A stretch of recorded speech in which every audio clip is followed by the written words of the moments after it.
College में अगर आपको एडमिशन लेना है और भविष्य का बेहतर इंजीनियर बनना है तो उसके लिए आपको सबसे पहले कुछ चीज़ों का बहुत अच्छी तरीके से ध्यान रखना पड़ेगा। इंजीनियरिंग सोचने और केवल इंजीनियरिंग में एडमिशन लेने से बेहतर कैरियर नहीं बनता। सबसे पहले उस इंजीनियरिंग संस्थान का बैकग्राउंड चेक करना बहुत जरूरी है। प्यारे विद्यार्थियों और भविष्य के इंजीनियर्स, आपने अगर सोच लिया है, आपने अगर 12th मैथमेटिक्स से पास आउट कर लिया है, इवन दो बायो से भी पास आउट कर लिया है, तो चाहे आपने बायो से किया है और चाहे मैथ से किया है, आज की तारीख में हर व्यक्ति इंजीनियरिंग के कोर्स कर सकता है।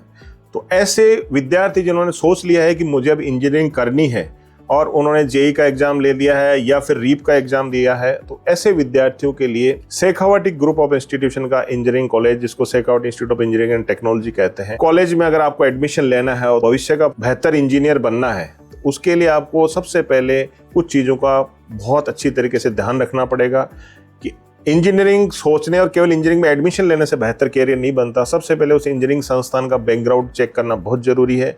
उसके लिए आप सबसे पहले देखें कि इंजीनियरिंग कॉलेज का एक्रीडिटेशन का स्टेटस क्या है। इंजीनियरिंग कॉलेज है तो मान्यता प्राप्त तो होगा ही होगा, उसका एक्रीडिटेशन का स्टेटस क्या है। अगर वो नेक एक्रीडिटेड इंजीनियरिंग कॉलेज है, इसका मतलब देश विदेश में आपके कैरियर की बेहतर अपॉर्चुनिटी है। विदेश में कहीं पर भी आपको जॉब लगने में कहीं कोई दिक्कत नहीं आएगी। इवन दो जितनी भी एमएनसी जो अच्छी प्राइवेट कंपनीज है वो आपको हायरिंग में हमेशा प्रेफरेंस देंगी। सेकंड चीज, अगर उसका ऑटोनोमस स्टेटस है तो और भी बेहतर है, क्योंकि ऑटोनोमस स्टेटस में इंजीनियरिंग इंस्टीट्यूशंस के पास में गवर्नमेंट के द्वारा इतने पावर्स दिए जाते हैं कि वो अपने कैरिकुलम को इंडस्ट्री के अकॉर्डिंगली चाहे जब चेंज कर सकती है। तो जैसे जैसे इंडस्ट्री की डिमांड आती है, जो जो चीज़ें नहीं आती हैं वो बहुत कम समय में उसे इनकॉर्पोरेट हो जाती है और आपकी पढ़ाई का हिस्सा बन जाती है। शेखावटी ग्रुप का जो Shekhawati institute of engineering and technology है, आज 15-16 साल से पुराना इंजीनियरिंग कॉलेज है और यहाँ से हजारों विद्यार्थी देश विदेश में अच्छी जॉब हासिल कर रहे हैं।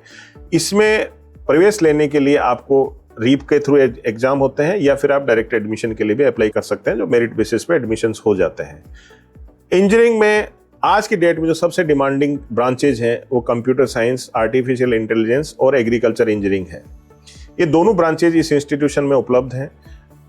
कंप्यूटर साइंस और आर्टिफिशियल इंटेलिजेंस का बहुत लंबा अनुभव है इस संस्थान का और इसमें उस लेवल की लैब्स वगैरह अवेलेबल हैं। तो अगर आप यहाँ पे आके उन लैब्स को और उन सब चीज़ों को देखते हैं और इसका बैकग्राउंड चेक करते हैं तो आपको एक बहुत बढ़िया कैरियर अपॉर्चुनिटी मिलेगी और उसमें आपके जॉब के फेयर एनफ चांसेस बन जाएंगे। और आज के तारीख में सबसे डिमांडिंग ब्रांच है ये। जो भी बच्चा इसमें इंजीनियरिंग कर रहा है उसकी तुरंत जॉब्स लग रही हैं।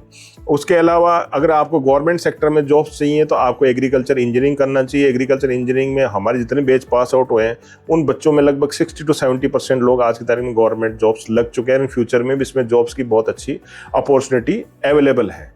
तो प्यारे विद्यार्थियों, आपने अगर इंजीनियरिंग का सपना संजोया है तो आज की तारीख में डिमांडिंग सेक्टर इंजीनियरिंग है और इस इंजीनियरिंग के सेक्टर में इतना बूम आ गया है और आने वाले 8 से 10 सालों में इतना ज़्यादा बूम आएगा कि जॉब्स की बहुत अच्छी अपॉर्चुनिटीज वर्ल्ड वाइड रहेंगी और आप वहाँ पे बहुत अच्छी जॉब्स हासिल कर पाएंगे। और ये सब चीज़ें आप देख के, नेक का एक्रेडिटेशन का स्टेटस, ऑटोनॉमस का स्टेटस और ये सब चीज़ें देख के आप एडमिशन लेते हैं तो आपके अदर इंजीनियरिंग कॉलेज में जो बच्चे पढ़ रहे हैं उनके कंपैरिजन में आपके जॉब के चांसेस बहुत ज़्यादा बढ़ जाते हैं। वर्ल्ड वाइड ओपन हो जाता है। आप केवल एक क्षेत्र तक सीमित नहीं रहते हो, आप पूरे वर्ल्ड में कहीं पर भी जाके अपनी जॉब अपॉर्चुनिटी हासिल कर सकते हो। दूसरा जो सबसे बड़ी चीज़ आपको देखनी होती है किसी भी इंजीनियरिंग संस्थान में एडमिशन से पहले, वो वहाँ का प्लेसमेंट का ट्रैक रिकॉर्ड देखना होता है। तो इंजीनियरिंग संस्थान जो प्लेसमेंट ऑर्गेनाइज कराते हैं, जहाँ अच्छी अच्छी कंपनी जाती हैं, शेखावटी ग्रुप उनमें से एक है। पिछले ही एकेडमिक सेशन में 2 से 3 हम लोगों ने प्लेसमेंट फेयर ऑर्गेनाइज कराए थे, जिसमें हमारे पास में सब जगह से पूरे इंडिया लेवल से अच्छी अच्छी कंपनीज आई थी। बच्चों को एक बच्चों को कम से कम 3 से 4 प्लेसमेंट अपॉर्चुनिटीज मिली थी। तो उन अपॉर्चुनिटीज का आप भी हिस्सा बन सकते हैं। तो इन सब चीजों को अगर ध्यान में रखे आप इंजीनियरिंग संस्थान में प्रवेश लेंगे तो भविष्य आपका है, आपके हाथ में है। धन्यवाद।